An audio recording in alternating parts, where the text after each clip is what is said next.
The corridor was silent except for the hum of air recyclers. Marcus Webb pushed his cleaning cart slowly across the polished floor, watching his reflection move beneath him like a ghost. He had been working the night shift on Nexus Station for 3 years now.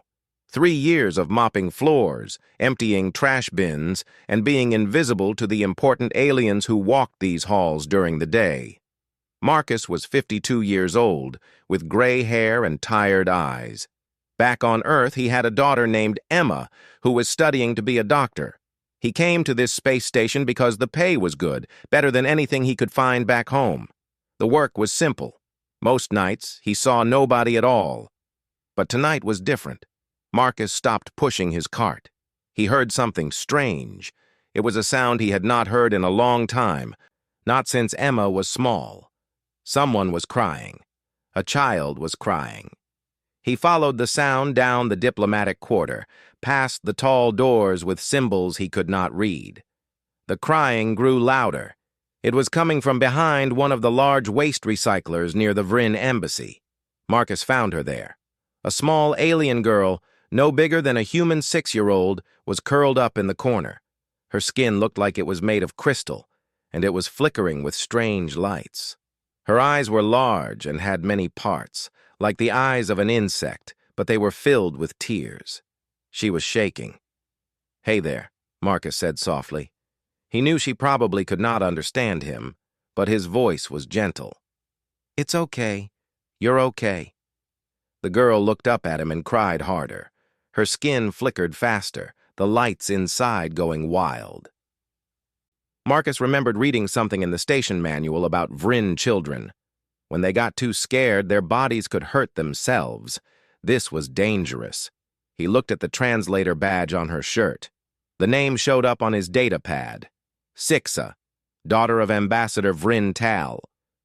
Marcus pressed his emergency call button. "Security, I have a lost child in Sector 7, near the Vryn embassy. Ambassador's daughter. She's in distress." The voice came back cold and efficient. "Understood.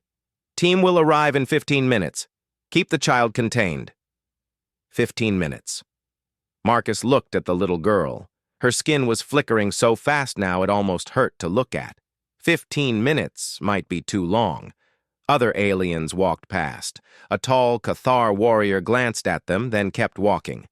2 Merith traders stopped, made clicking sounds at each other, then moved on. Nobody helped. Marcus realized that these aliens did not know what to do with a crying child. Maybe their children did not cry like this. Maybe they raised their young differently. But Marcus knew what to do. He had raised Emma by himself after his wife died. He knew crying children. Marcus sat down on the floor next to Sixa. He did not touch her because he did not know if that was safe. Instead, he looked at his cleaning gloves. They were white and made of some synthetic material. He pulled out his maintenance marker, the one he used to label broken equipment.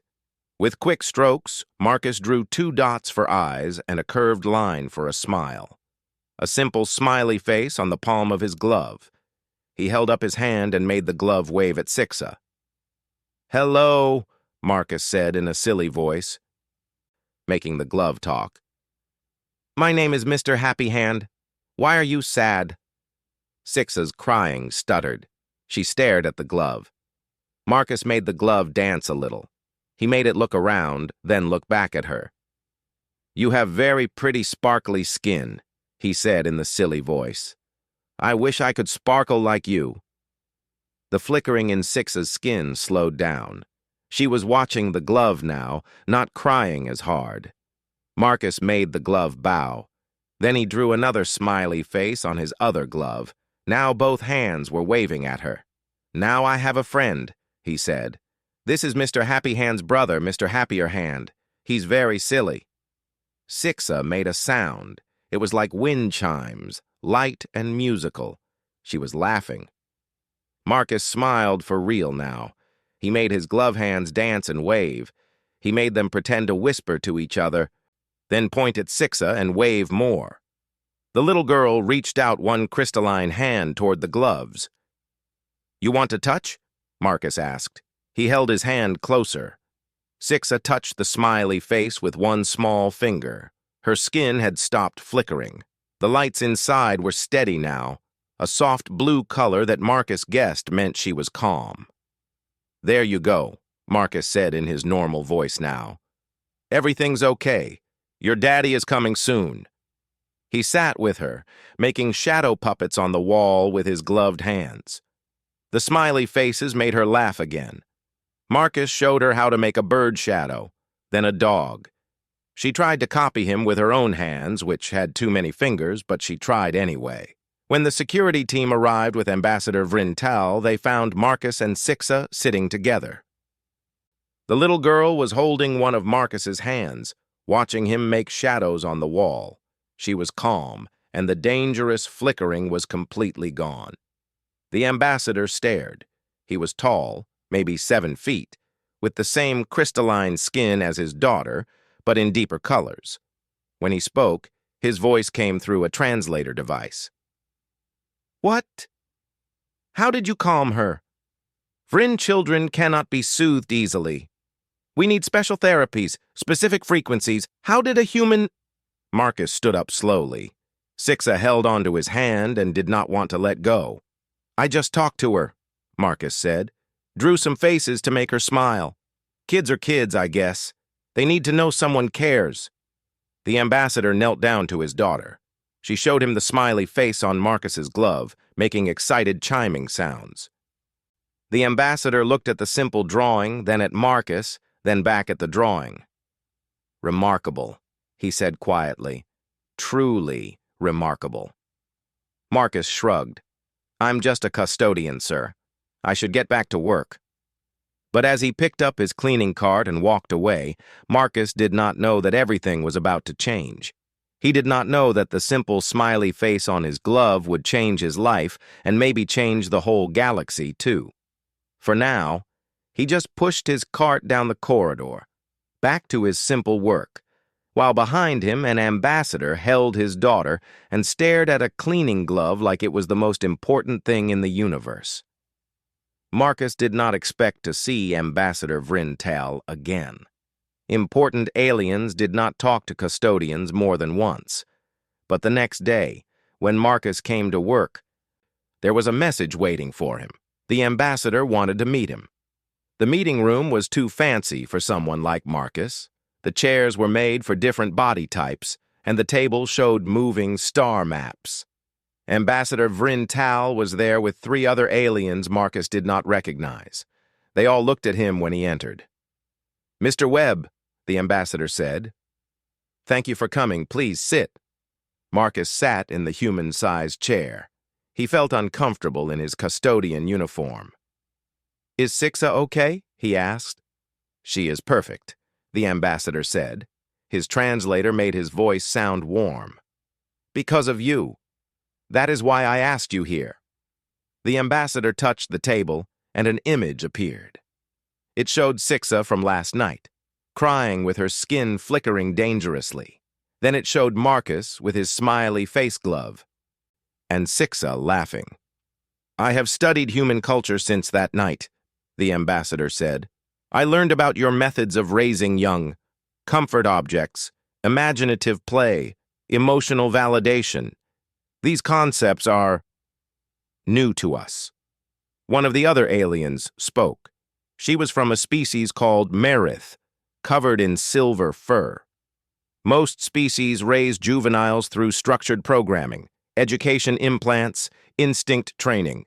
We do not have concepts like bedtime stories or pretend games." Marcus frowned. "How do your kids learn to handle feelings, then?" The 3 aliens looked at each other. The ambassador spoke carefully. "We teach logic, self-control. Many species believe emotions are problems to fix, not experiences to process." "But that's—" Marcus stopped himself. These were important people. He was just a janitor. Who was he to tell them how to raise their kids? "Please speak," the ambassador said. "Your opinion has value." Marcus took a breath. "Kids need to feel their feelings. If you just teach them to shut down emotions, they don't learn how to handle them. They need to know it's okay to be scared or sad. They need comfort and play, and someone who listens. The Murrith ambassador made a sound like purring. This aligns with our observations. We have 200 juvenile aliens on this station. Many show stress symptoms. Our psychological specialists cannot help them. The specialists are very logical, very trained, but the children get worse. Sixa has been struggling for months, Ambassador Vrintal added. She does not eat well, she does not sleep. Our specialists tried crystal therapy, resonance meditation, chemical adjustment.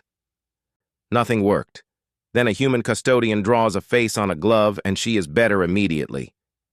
Marcus rubbed the back of his neck. I just did what my mom did for me, what I did for my daughter. It's not special. But it is, the third alien said. He was Cathar, tall and armored. You have knowledge we lack. You understand emotional development. This is advanced science to us, but to you it is natural. The ambassador leaned forward. Mr. Webb, we are planning to expand the station's diplomatic school. We need someone who understands emotional intelligence.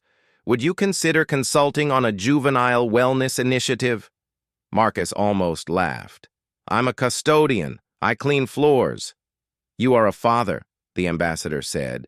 You have successfully raised a human child to adulthood. Human children are among the most emotionally complex and slow-developing young in the galaxy. If you can raise a human child, you can help us. I don't have degrees or training. You have experience. You have instinct. You have something we do not. The ambassador showed another image. It was data, charts Marcus barely understood. This shows juvenile stress levels on the station. 30% of children show psychological damage. Their parents are desperate. Our specialists are failing. We need a different approach. Marcus thought about Emma. When she was little and had nightmares, he would sit with her. When she was scared of thunder, he taught her to count the seconds between lightning and sound. When she was sad, he let her cry and told her it was okay. These were not special skills. These were just being a dad. What would I do? Marcus asked. Whatever you think is right, the Marith ambassador said. We give you space, resources, and freedom to try human methods. You teach us how to help our children. This is crazy, Marcus said. But he was thinking about Sixa's laugh, that wind chime sound when she saw the smiley face. He was thinking about 200 scared kids who needed help. Will you try? Ambassador Vrintal asked. Just a trial. 3 months. If it does not work, you return to your normal job. Marcus looked at his hands. They were rough from years of work, scarred from old injuries. These were not the hands of a scientist or a teacher, but they were the hands that had bandaged Emma's skinned knees, that had held her during bad dreams, that had drawn smiley faces on gloves. Okay, Marcus said. 3 months. But I need something clear. I do this my way. I don't have fancy equipment or science. I just have what I know from being a dad. That is exactly what we need, the ambassador said. The aliens gave Marcus a budget that made his head spin. They gave him a warehouse space in the station's lower levels. They gave him a small team of assistants who wanted to learn, and they gave him one rule: help the children, however he thought best. Marcus stood in the empty warehouse the next day. It was huge, cold, and metal. It looked nothing like a place for kids. He thought about playgrounds on Earth, about parks and schools, and the bright colors Emma loved when she was small. He called his daughter that night. Emma's face appeared on the video screen, smiling and tired from studying. "Dad, you look worried," she said. "I got offered a weird job," Marcus told her. He explained everything. Emma listened, then laughed. "Dad, you're going to build a playground in space?" "I guess so. Is that stupid?" "It's the most dad thing ever," Emma said, and her smile was proud. "You're going to be great at this. Remember when I was scared of school, and you made me that comfort rock with the smiley face?" Marcus remembered. Emma had carried that rock in her pocket for 2 years. "Just do what you did for me," Emma said. "Trust yourself." After they said goodbye, Marcus sat in the empty warehouse. He pulled out his marker and drew a smiley face on his glove. Then he smiled himself. "Okay," he said to the empty room. "Let's build something." He did not know that this decision would change everything. He did not know that resistance was coming, that powerful people would try to stop him. He did not know that he would have to choose between this work and his family. For now, Marcus just started making plans. He sketched playground equipment, art supply lists, quiet corners for scared kids. He was just a custodian trying to help. But sometimes that is exactly what the galaxy needs. 3 months passed like a strange dream. Marcus stood in what had been an empty warehouse and was now something the station had never seen before. He called it a developmental enrichment center. Everyone else called it the Humans' Crazy Project. The space was full of color now. Marcus had ordered paint in every shade he could find. One wall was blue like Earth's sky. Another was green like grass. There were soft mats on the floor in reds and yellows and purples. It looked wild and chaotic compared to the rest of the station's clean white corridors. In one corner, Marcus had built swings. They were adjustable for different gravity preferences and body types. Some swings were flat for aliens who did not have legs like humans. Some were enclosed for species that felt safer in small spaces. A Cathar engineer had helped him make them safe. Another area had art supplies. Paper, markers, clay, and other materials Marcus had ordered from Earth. There were musical instruments, too, simple ones that different species could try. Drums, bells, things that made noise. The quiet corner was Marcus's favorite. It had soft cushions, dim lights, and walls covered in fabric. When kids felt too much, they could go there to calm down. There was a box of comfort items, smooth stones, soft cloths, and yes, several gloves with smiley faces drawn on them. Marcus's assistant, a young Vryn named Tess Cal, looked at everything with confusion. "I do not understand the purpose of these items," he said, pointing at the swings. "They do not educate. They do not improve skills." "They help kids be kids," Marcus said. "Sometimes playing is the point. It helps them learn about their bodies, about taking turns, about having fun." "Fun," Tess Cal repeated the word like it was foreign. Maybe it was. The first children came slowly. A desperate Merith father brought his daughter, Cree, who had not spoken in 3 weeks. She was small and covered in silver fur like all Merith, but her eyes were dull. Marcus did not push her. He sat on the floor with crayons and paper. He drew simple pictures, a house, a tree, a sun. Cree watched him. After an hour, she picked up a crayon. She drew 2 figures, both Merith, both larger than her. Marcus understood. "Your parents?" he asked gently. Cree nodded. "Do you miss them when they work?" Another nod. Then Cree started crying. Not scared crying like Sixa had been, but sad crying. Marcus let her cry. He sat nearby, not touching because he did not know if Merith liked being touched, but present. When Cree stopped crying, Marcus showed her the drums. "Want to try?" Cree hit the drum once, then harder. Then she was banging on it, all her sad feelings coming out in sound. Marcus let her play until she was tired. Then she spoke for the first time in weeks. "I miss Mama," she said in a small voice. Her father, watching from the doorway, made a sound like a sob. More children came. A Kolox boy who was angry all the time learned to draw his feelings instead of hitting. A Vryn girl who could not sleep started taking a comfort stone to bed. A Cathar child whose parents were warriors learned that it was okay to be gentle. Marcus taught the parents, too. He showed them how to listen without fixing, how to validate feelings instead of dismissing them, how to create routines that helped kids feel safe. "But this is inefficient," a Cathar mother said. "Why spend time on emotional discussions? Why not just teach discipline? Because feelings don't go away when you ignore them, Marcus explained. They just get bigger and come out in worse ways. If you teach your kid that being scared is bad, he'll never tell you when he's in danger. If you teach him that sadness is weak, he'll hurt alone.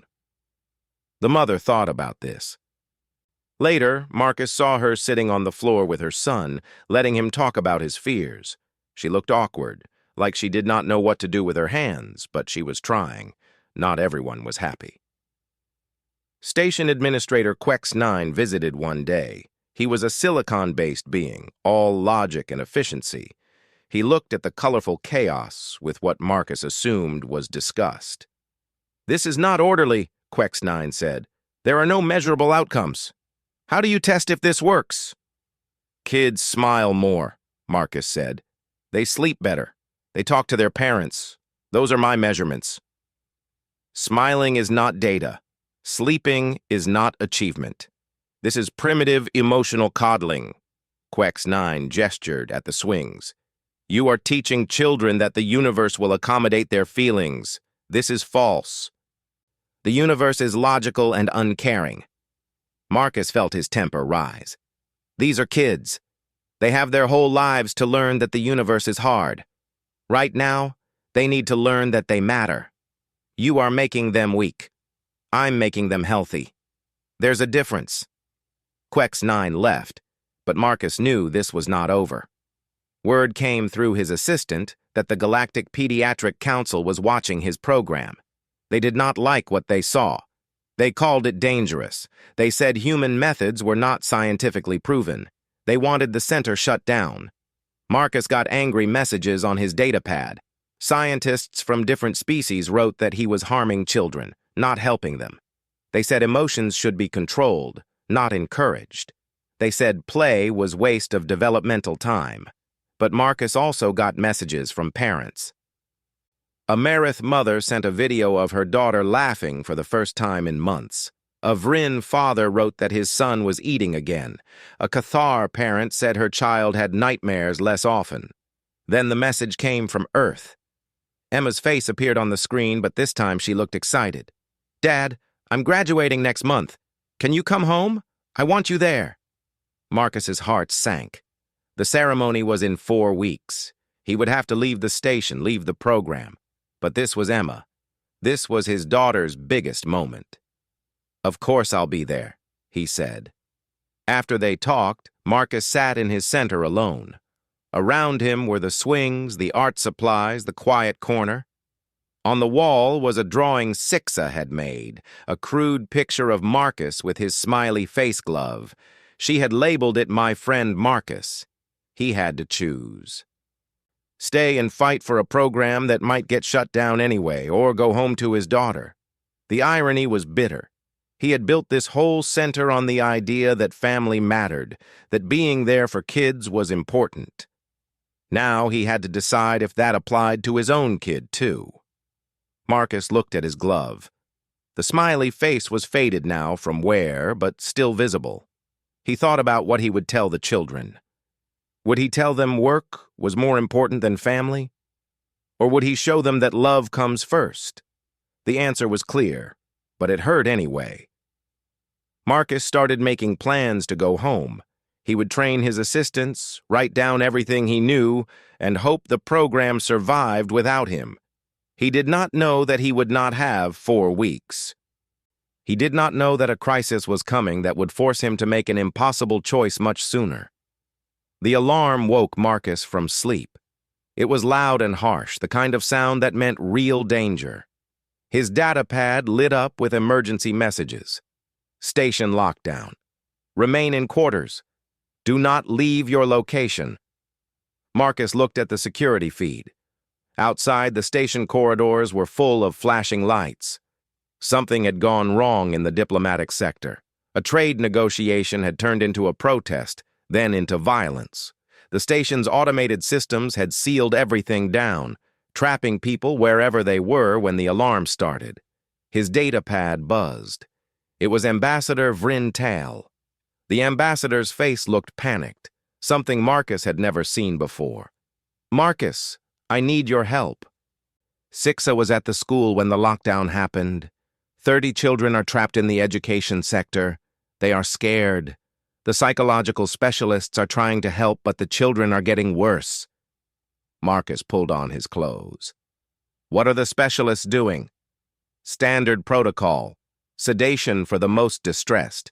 Isolation for those who might harm themselves. But it is not working. Several children are in medical crisis. Their bodies are reacting to the fear. Marcus felt cold. You're sedating scared kids and locking them alone in rooms? It is protocol. It is supposed to keep them safe. It's making it worse. They're already terrified, and you're making them feel more alone and powerless. I know. The ambassador's voice broke. Sixa is one of the worst. She is asking for you. She keeps saying, "Where is the human with the happy glove?" Marcus, she is flickering so badly. I cannot reach her. Can you help? Marcus looked at the security warnings on his screen. Going into a locked-down area was against every rule. Administrator Quex9 would never allow it. But he thought of Sixa, that little girl who had smiled at his silly glove drawing, now trapped and scared and hurting. I'm coming, Marcus said. Quex9 will not permit it. He says unproven human methods cannot be used during a crisis. Then we don't ask him. Marcus grabbed his bag. He threw in his marker, some gloves, the guitar he had been learning to play. Can you override the lockdown for me? There was a pause. What Marcus was asking the ambassador to do could end his career. Overriding station security during a crisis was a serious crime. Yes, Ambassador Vrintal said. For my daughter, yes. The corridors were empty and eerie. Emergency lights made everything red. Marcus ran through the station, following the directions on his datapad. The ambassador had given him a path through maintenance tunnels, ways that security might not be watching. When Marcus reached the education sector, what he saw made him angry. Through the window, he could see children in separate rooms. Some were strapped to beds, sedated but still crying in their sleep. Others were alone in white rooms banging on doors. The psychological specialists stood around with datapads, taking notes like this was a science experiment. Marcus overrode the door with the code the ambassador gave him. Alarms went off, but he did not care. He walked into the sealed sector. The main room had 30 children from 15 different species. They were screaming, crying, and some were hurting themselves. Their fear was like a physical thing in the air. The specialists turned to Marcus in shock. You cannot be here, one of them said. This area is sealed. Move, Marcus said. His voice was hard. You're making this worse. We are following protocol. Your protocol is killing them. Get out of my way. The specialist moved.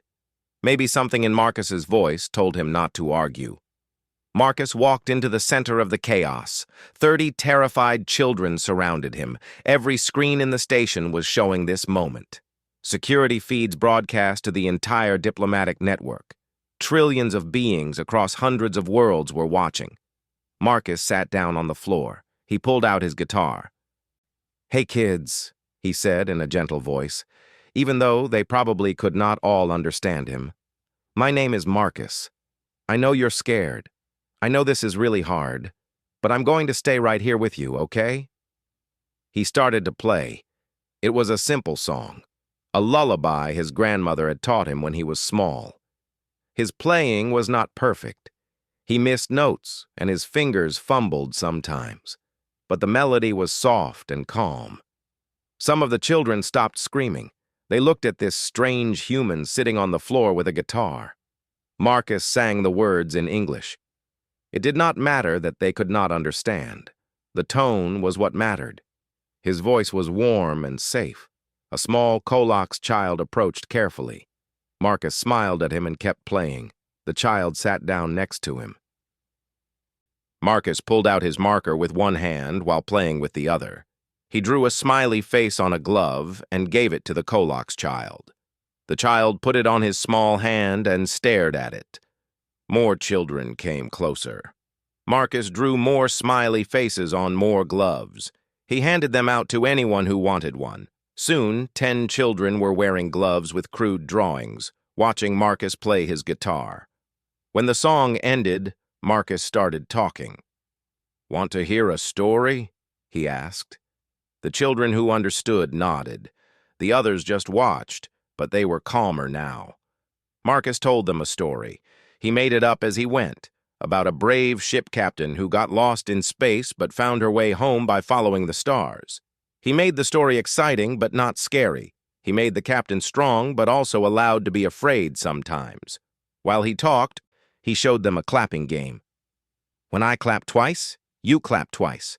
When I clap 3 times, you clap 3 times. Ready? Clap, clap. Some of the children copied him. Clap, clap, clap. More joined in. Soon, 20 children were playing the clapping game, and some were laughing. A Vryn girl started crying. Marcus did not tell her to stop. He just moved closer and let her cry. "It's okay to be scared," he said. "Being brave doesn't mean not feeling scared. It means feeling scared and getting through it anyway." The girl clung to him. Her skin flickered, but not as badly as before. Marcus held her carefully, mindful of her crystalline form. "Who else needs a hug?" Marcus asked. Several children raised their hands or tentacles or whatever they had. Marcus went to each one. He hugged, he patted heads, he held hands. For species that did not like touch, he just sat nearby and talked to them. He taught them a song with simple words. He helped them draw pictures of their families. He brought out soft blankets from the supply closet and made a nest on the floor. One by one, exhausted from their fear, the children climbed into the nest. Marcus sat in the middle of them. A Merith child curled up against his left side. A Cathar child leaned on his right. Sixa held his hand, wearing a glove with a fresh, smiley face on it. Other children piled around him, a mixed group of species who had been strangers an hour ago, but now felt safe together. Marcus kept talking softly. He told them about Earth, about oceans and mountains. He told them they were brave and strong. He promised them their parents were coming soon. 3 hours after Marcus entered the room, the lockdown ended. When security and parents rushed in, they found 30 children sleeping peacefully in a nest of blankets. Many wore gloves with smiley faces. They were breathing together, calm and safe. At the center of them sat Marcus Webb, exhausted and still holding a small Vryn girl's hand. He looked up at the crowd of shocked aliens and smiled tiredly. "They're okay now," he said simply. Administrator Quex9 stood in the doorway, watching the security footage replay on his datapad.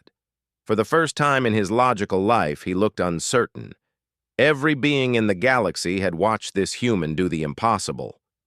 One man, with no technology and no advanced training, had calmed 30 terrified children with nothing but kindness. Everything was about to change. The morning after the crisis, Marcus woke to find his face on every news feed in the galaxy. The video had gone viral across hundreds of worlds. Billions of beings had watched the human custodian sit on the floor with 30 alien children, playing guitar and drawing smiley faces while their own advanced specialists had failed. Marcus's datapad would not stop buzzing. Messages came from everywhere. Parents thanked him. Scientists wanted to study his methods. News services wanted interviews. It was overwhelming. The first official response came from Administrator Quex9. Marcus expected to be fired, maybe arrested for breaking protocol. Instead, Quex9 appeared at his door, looking uncomfortable. "I have reviewed the data," Quex9 said stiffly. "Your methods achieved a 97% reduction in juvenile stress markers within 2 hours. Our standard protocols achieved a 15% reduction in the same time. My analysis was incorrect. I formally apologize." Marcus nearly fell over. "You're apologizing?" "Logic requires acknowledging error when data proves it. The data is clear. Emotional variables were insufficiently weighted in our crisis response models. You were correct. I was wrong. It was the first time Marcus had heard a Silicon admit fault. The next message came from the Galactic Pediatric Council. The same council that had wanted to shut down his program now requested a full presentation of his methods. They wanted to understand how one human had succeeded where their entire organization had failed. Marcus stood before the council 3 days later. He felt small in the huge chamber, surrounded by the most advanced child development specialists from 40 species. They all stared at him, waiting. "I'm not a scientist," Marcus started. "I'm just a dad. Everything I did comes from raising my daughter and from what my parents taught me. I can't give you fancy theories or data models. I can just tell you what I know." He showed them the glove with the smiley face. "This is my most advanced technology. It's called caring. Every species can learn it, but you have to believe that feelings matter first." A Cathar scientist raised a clawed hand. "But feelings are inefficient. They cloud judgment. Why should we encourage them?" "Because you can't shut feelings off," Marcus said. "You can only teach kids to hide them or process them. If you teach hiding, those feelings come out later as anger or fear or pain. If you teach processing, kids learn to understand themselves and others. That's not weakness. That's strength." He walked them through his methods. Play as a way to learn about the world safely. Art as a way to express what words cannot. Comfort objects as anchors during stress.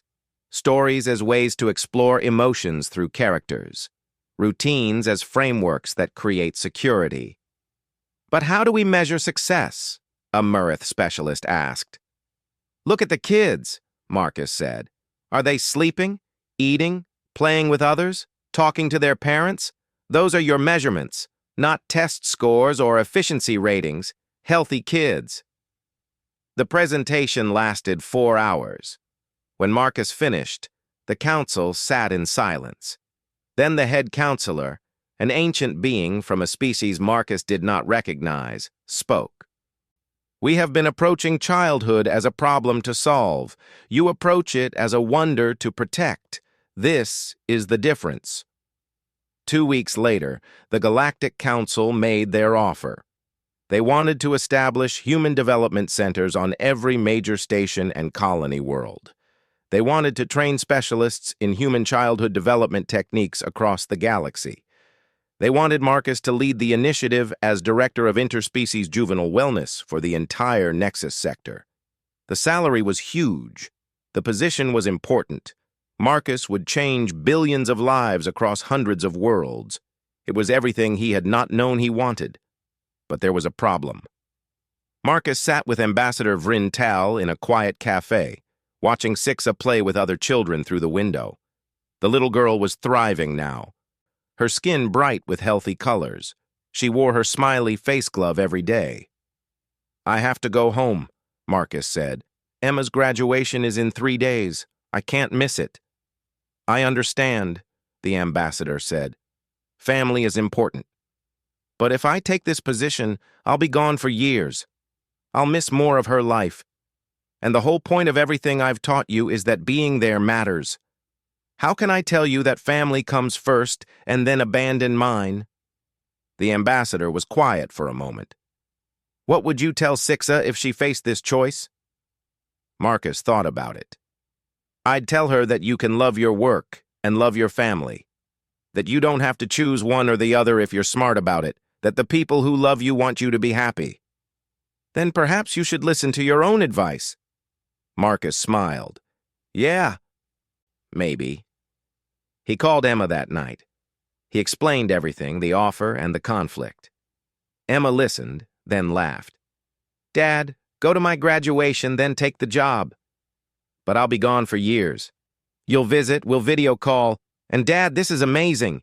You're going to help kids across the whole galaxy. Do you know how proud I am? Mom would be so proud too." Marcus felt tears in his eyes. "You sure?" "I'm sure. Go be great."